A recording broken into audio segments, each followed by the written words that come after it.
आप सभी को सादर प्रणाम साथियों। हरियाली तीज और गणेश चतुर्थी की आप सभी को हार्दिक शुभकामनाएं एवं ढेर सारी बधाइयाँ।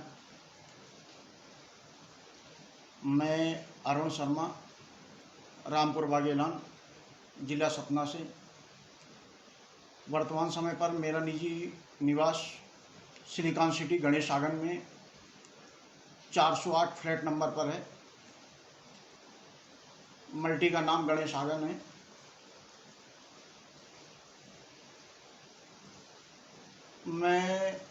जैसा कि मैं आपसे ये निवेदन करना चाह रहा था कि ये जो आप सोचते होंगे कि मैं कुर्ता पहनकर बैठ जाता हूँ, जब मैं बहुत छोटा सा था तो एक मेरी इच्छाएं थी। लोगों की परेशानियों को देखकर, लोगों की समस्याओं को देखकर मुझे यह लगता था कि मुझे ऐसा कोई व्यक्ति मिल जाए जो कि लोगों की परेशानियों को जब मैं उनके सामने प्रस्तुत करूं तो उस परेशानियों को बड़े आसानी से समाधान कर दें। उस समय, और जैसा कि मैंने बताया कि मैं रामपुर बागेलान का निवासी हूं। रामपुर बागेलान से रीवा और सीधी चुराहट, जहां हमारे आदरणीय स्वर्गीय श्री अर्जुन सिंह जी, जिन्हें राजनीति का चाणक्य कहा जाता था, आज भी उन्हें कहा जाता है। जब भी उनका नाम लिया जाता है बड़े आदर से लिया जाता है। और रीवा के महाराज मार्तंड सिंह जी, जिनकी विरासत चारों तरफ फैली हुई है, जिनके बारे में मुझे ज़्यादा बताने की ज़रूरत नहीं है। उनके सुपुत्र जी महाराज पुष्पराज सिंह जी, जो मध्य प्रदेश के पूर्व मंत्री जी हैं, 2 बार मंत्री रह चुके। आज उनके पोते श्री दिव्यराज सिंह जी, वो भाजपा के माननीय विधायक जी हैं, सिरमौर के, रीवा सिरमौर के। तो ये इनका जो निवास था मेरे निवास से बहुत करीब था। इनके बारे में जिस तरह मैं सुनता था तो मेरी इच्छाएं थी कि मैं एक बार इनसे ज़रूर मिलने जाऊं। और मैं उस दिन रीवा गया और मेरा सौभाग्य था कि दोनों महान पुरुषों का एक साथ मुलाकात होना मेरे लिए एक बहुत अहमियत रख रहा था। उस समय गरीबों के मसीहा कहे जाने वाले कुंवर अर्जुन सिंह जी, माननीय आदरणीय कुंवर अर्जुन सिंह जी, आदरणीय मार्तंड सिंह जी, उनके समक्ष जब मैं प्रस्तुत हुआ, मेरी उम्र बहुत कम थी। मैंने अपनी बातों को जब उनके सामने रखा तो उन्होंने मुझे केवल ये बोले कि बेटा, आप जो भी बात आप बताएंगे वो समस्या की जानकारी हम लोग लेकर और उसे समाधान कर दिया करेंगे। हम आपको विश्वास दिलाते हैं और आपकी सोच बहुत अच्छी सोच है। और हम चाहते हैं कि हमारे देश के युवाओं की सोच इस तरह हो और देश के युवा आगे बढ़ें ऐसे कामों में, समाज सेवा के काम में। और फिर मैंने बोला कि दाऊ साहब, अगर मुझे उस व्यक्ति का नाम भी नहीं मालूम है और वो परेशानी मैं आपसे बताता हूँ कि वहाँ पर ऐसा हुआ है, तो फिर उसमें कैसे क्या समाधान हो पाएगा। उन्होंने कहा कि वो मेरा काम है, वो सब मैं पता करवा लूँगा और इसके बाद उस समस्या का समाधान भी कर दूंगा। आपको कुछ दिन बाद आपको मेरे पास आने की जरूरत नहीं पड़ेगी उस बात के लिए। आपने एक बार बताया, समस्या का समाधान कर दिया जाएगा। इस तरह से जब भी कोई आपत्तियां आए किसी पर, कोई ईश्वर न करे किसी पर कभी कोई कष्ट आए अब आगे चलकर, लेकिन जब भी कोई समस्याएं आती थी मैं जाके बता देता था। महाराज मार्तंड सिंह जी, कुंवर अर्जुन सिंह जी के द्वारा उस समस्या का समाधान हो जाता था और बाद में जानकारियां मुझे मिल जाती थी कि वो मैटर खत्म हो चुके हैं। तो मैं आदरणीय स्वर्गीय श्री अर्जुन सिंह जी, स्वर्गीय श्री मार्तंड सिंह जी को सत सत नमन करता हूँ, सादर नमन करता हूँ मैं। कोटि कोटि प्रणाम करता हूँ उनको, और उनके आशीर्वाद हमेशा मेरे साथ रहें। श्रीमंत महाराज माधवराव सिंधिया जी को भी मैं शत शत नमन करता हूँ। माधवराव सिंधिया जी से भी कुंवर साहब और महाराज मार्तंड सिंह जी मेरा संपर्क कराए। श्री दिग्विजय सिंह जी जो हमारे मध्य प्रदेश के राजा साहब हैं, आदरणीय दिग्विजय सिंह जी जो मेरे राजनीतिक गुरु हैं, उनसे भी उन्होंने मेरा संपर्क कराए। धीरे धीरे माननीय कुंवर साहब का और माननीय मार्तंड सिंह जी का, माननीय श्रीमंत महाराज माधवराव सिंधिया जी का और आदरणीय दिग्विजय सिंह जी का मैं चहेता बनता गया। मेरी ईमानदारी और उनके द्वारा दिए हुए कार्य को सकुशल पूर्वक सफलता के साथ जो जिम्मेदारी मुझे उनके द्वारा दी गई थी मेरा कर देना उनको बहुत अच्छा लगता था। इसके बाद उन्होंने मेरे निवेदन को स्वीकार करते हुए उन्होंने कहा कि आगे चल के मैं तुम्हें बहुत बड़ी जिम्मेदारी दूंगा। आप जब उस जिम्मेदारी के उम्र के लायक हो जाएंगे तो मैं आपको जिम्मेदारी देना चाहता हूं। मैं मुख्यमंत्री रहूं या ना रहूं, आज मैं अभी कुमार साहब जी के द्वारा बोला गया कि आज मैं अभी पूर्व मुख्यमंत्री हूं, और जैसा कि हम सब जानते हैं कि माननीय राज्यसभा सदस्य रहे, माननीय एम्बेसडर साहब रहे, कई पदों पर माननीय कुमार साहब रहे, महाराजा मार्तंड सिंह जी सब लोग जानते हैं। आज उनके पोते साहब माननीय दिव्यराज सिंह जी माननीय विधायक जी हैं सिरमौर के। तो उनके द्वारा जब मुझे ये आश्वासन दिया गया, और मेरे दिल में ऐसा कोई लालच नहीं था, ना तो पद का और न के और किसी बात का, सिर्फ मेरा उद्देश्य था लोगों की सेवा करना, और मैं लोगों की सेवा में हर समय लगा रहता था। कुछ दिन बाद सन 1993 में हमारे मध्य प्रदेश के राजा साहब आदरणीय दिग्विजय सिंह जी माननीय मुख्यमंत्री जी बने। वो भी मेरे कार्य से बहुत खुश रहते थे। उनके द्वारा जो कुंवर साहब जी के द्वारा जो कार्य दिया गया वो एक समाज हित में कार्य दिया गया था, जो मुझे जिम्मेदारी दी गई थी कि कहीं किसी भी तरह से किसी को परेशानी होती है, रोड है, लाइट है और जो भी हैं, वो आप मुझे बताएं, मैं उसका निदान करूंगा। और मैं उनसे जाके बता देता जैसा कि मैं पहले ही बोल चुका, और उन समस्याओं का समाधान हो जाता था। इसके बाद दिग्विजय सिंह जी भी मेरे कार्य को देखते रहे। अंततः माननीय राजा साहब मेरे परम आदरणीय गुरुजी दिग्विजय सिंह जी द्वारा 2002 में जुलाई अगस्त की बात है, जब उन्होंने मेरे कार्य को देखे, उस समय माननीय तत्कालीन मुख्यमंत्री जी थे मध्य प्रदेश के श्री दिग्विजय सिंह जी, श्रीयुक्त श्री दिग्विजय सिंह जी, उनके द्वारा मुझे मौखिक रूप से, जैसा कि हम सब जानते हैं कि उस समय ना तो ज़्यादा मोबाइल था और ना ज़्यादा फोटो वोटो ये सब होती थी, बहुत ही कम मीडिया भी बहुत कम, मतलब बहुत ही कम जगह में पहुंचते थे। और राजा साहब तो राजा साहब हैं, उस समय तो मीडिया तो उनके साथ ही रहते थे। लेकिन सोशल मीडिया में जो एक कि अपन 2-2 मिनट में, जैसे अभी मैं वीडियो कॉलिंग कर रहा हूँ अपने घर में बैठकर, वीडियो बना रहा हूँ अपना संदेश पहुँचाने के लिए, आज अपन घर में बैठ के वीडियो कॉलिंग कर लेते हैं, मैसेज कर लेते हैं। उस समय ये सब नहीं था। तो जब मेरे गुरुजी के द्वारा मुझे बोला गया, एक कार्यक्रम में आए हुए थे, इसके बाद मैं उनसे, जैसे आज भी मैं रेसिडेंसी कोठी इंदौर में मिलने जाता हूँ, तो ऐसा नहीं रहता कि वो मेरे गुरुजी हैं तो मैं डायरेक्ट जाके उनसे उनके कमरे में चला जाऊं या कि उनको डिस्टर्ब करूं।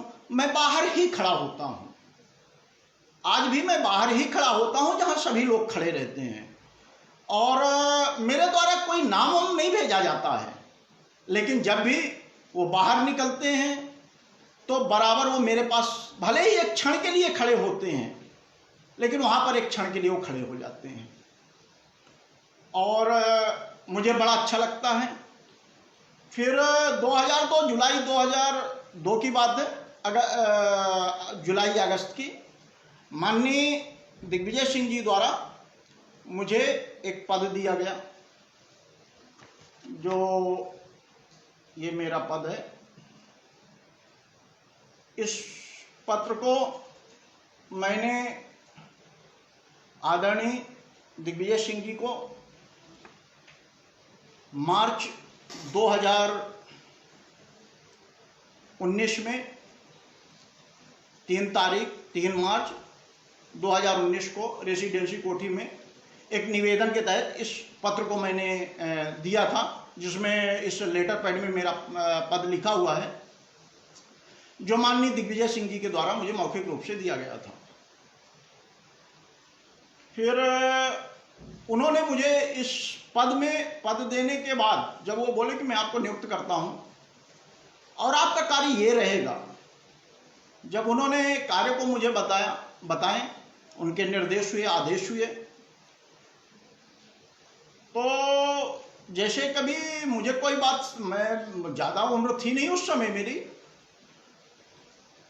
तो जैसे कोई बात अगर मेरे समझ में नहीं आती थी तो मैं कुंवर साहब से चर्चा किया करता था कि दाऊ साहब, मेरी आज राजा साहब से बात हुई, वो मुलाकात हुई थी, उनके आशीर्वाद मिले मुझे और उनके द्वारा ऐसा ऐसा मुझे बोला गया है, तो इसमें आप मुझे मार्गदर्शन करें, मुझे बताएं कि मतलब जैसे थोड़ा बहुत तो मुझे समझ में आ गया है, लेकिन अगर कहीं पर आप नहीं समझ में आ पाया तो मैं आपके सामने इस पूरी बात को प्रस्तुत कर रहा हूँ, जिससे मैं एकदम उसमें क्लियर रहूँ।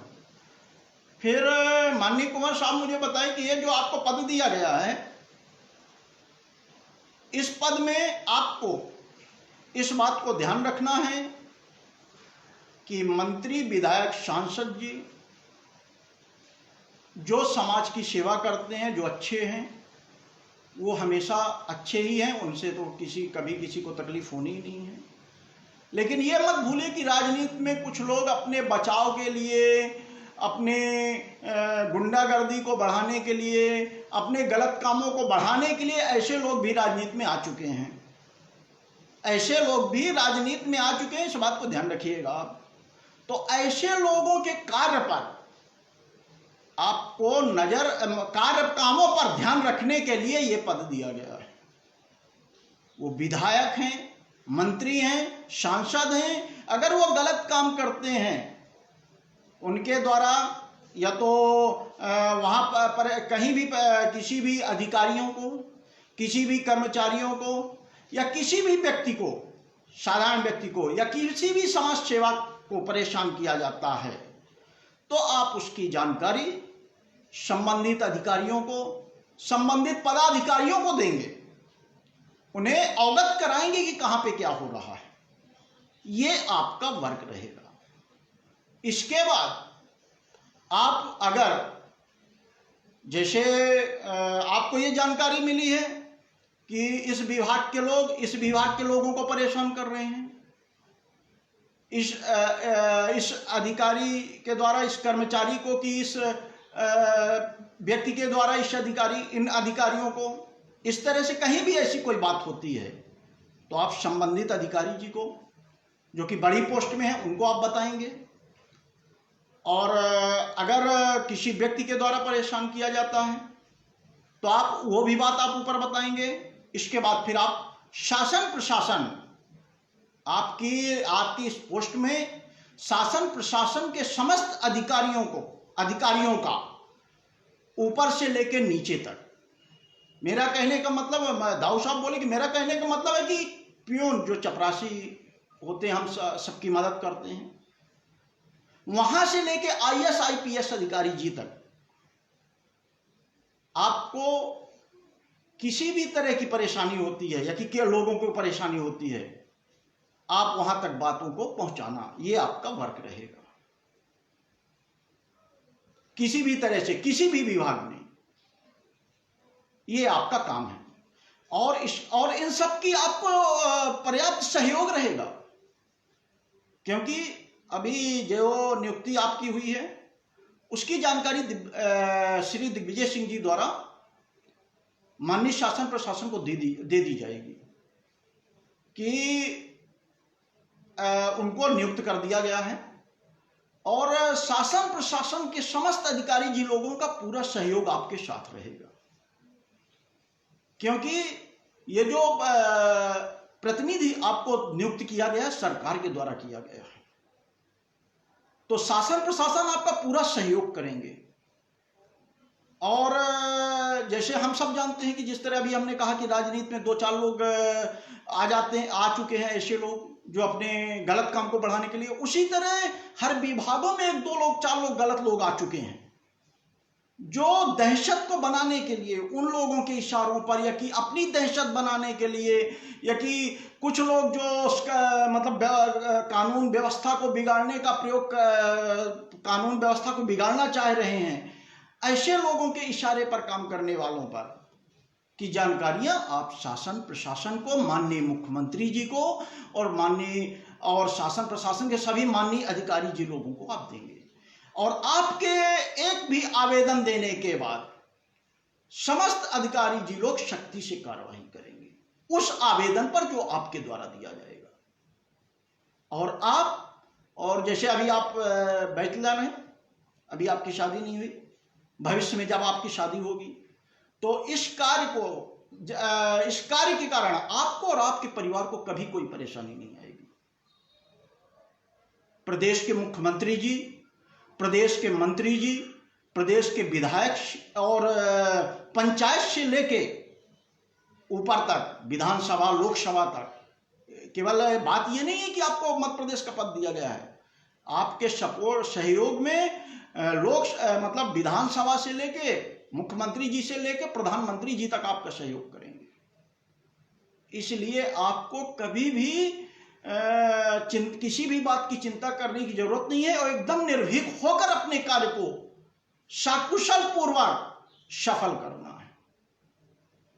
और हमें पूर्ण विश्वास है कि आप हमेशा कि बिना किसी भय के निर्भीक होकर अपने कार्य को सफल करेंगे, ये हमें पूर्ण विश्वास है। तो ऐसा हमारे दाऊ साहब के द्वारा हमें समझाया गया और हमेशा मार्गदर्शन बनते थे, हमारे आदर्श हैं। और मैं उन्हें और माननीय महाराज मार्तंड सिंह जी, श्रीमंत महाराज माधवराव सिंधिया जी को सत नमन करता हूँ। फिर से मैं मेरे गुरु जी को सादर प्रणाम करता हूँ। बड़ा उस समय जिस तरह से एकदम से कहना चाहिए कि जब मुझे एकदम से तो नहीं बोलूँगा, क्योंकि मैं तो इस कार्य में पहले मतलब मुझे कुंवर साहब पहले से ही कुछ छोटे छोटे कार्य देते रहे। तो जब मुझे उस समय कार्य पद मिला तो मुझे और तो जरा भी ना तो घबराहट हुई, ना ऐसा लगा कि मैं कैसे कर पाऊंगा, और ना मुझ में कभी घमंड आया। इस बात की जानकारी आप रामपुर बागेलान में ले सकते हैं। मैं बहुत छोटा था तब से लेके बड़े तक की, जब तक मैं वहां था, लोग यही बताएंगे कि मेरे द्वारा लोगों का सहयोग किया गया है, लेकिन मैं ये हूं, मेरे द्वारा ऐसा कभी नहीं किया गया। किसी भी विभाग में मेरे द्वारा कोई दखलंदाजी आज तक नहीं की गई। रामपुर थाना से जानकारी मिल जाएगी, मैहर में मैं बैठता था, मैं राजनीति में एक्टिव बैठता था, वहां भी मेरी कोई दखलंदाजी नहीं मिलेगी। मतलब मेरे क्षेत्र में या कहीं भी कोई भी हमारे आदरणीय अधिकारी महोदय जी ये नहीं कह सकते हैं कि अरुण शर्मा के द्वारा यहां पर दखलंदाजी की गई थी। फिर उन लोगों के द्वारा जिन्हें ये मेरी समाज सेवा, इस तरह का समाज सेवा, मतलब एक जो ईमानदारी से समाज सेवा मैं कर रहा था, रास नहीं आ रहा था कुछ लोगों को।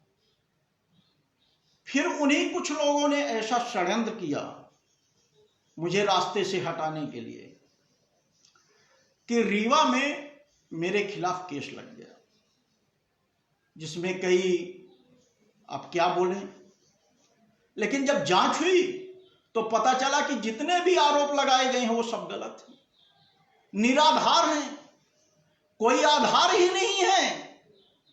तो जब वह आवेदन माननीय न्यायालय में पहुंचा और माननीय न्यायाधीश महोदय जी के समक्ष बात को पूरी प्रस्तुत हुई,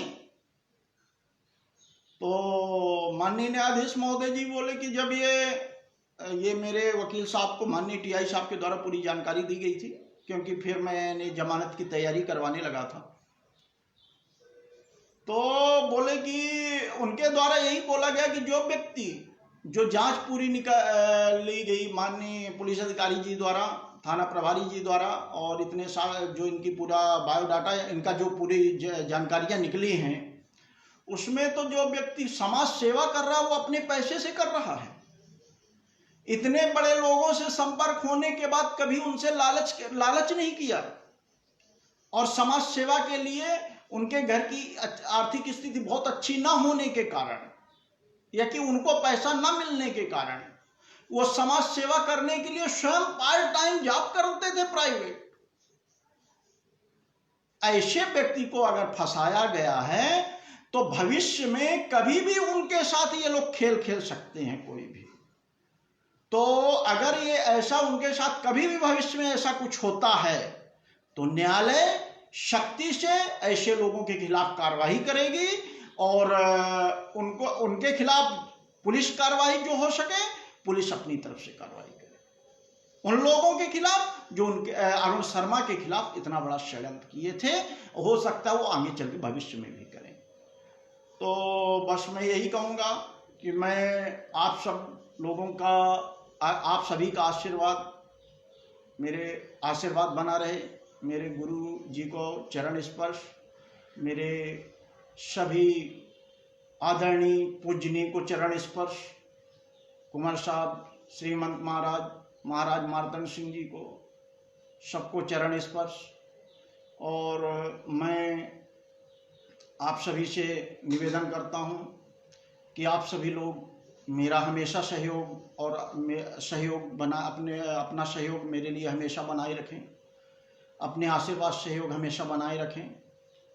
जाने अनजाने में कभी मुझसे कोई त्रुटि हो जाए उसे क्षमा करें, और मुझे जानकारी दें कि मुझसे गलती क्या हो गई है, तो जिसे मैं सुधारूंगा, और भविष्य में मेरे द्वारा कभी ऐसी गलती ना हो वो मैं पूरा प्रयास करूंगा।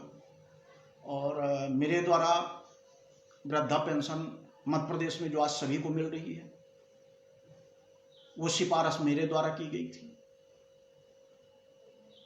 मध्य प्रदेश में आज कॉलेज में बहुत से बच्चों का एडमिशन, जैसे सीट फुल हो जाने के कारण नहीं हो पाते थे, तो मेरे द्वारा बहुत से बच्चे हैं जिनका एडमिशन मैंने करवाया था कॉलेज में।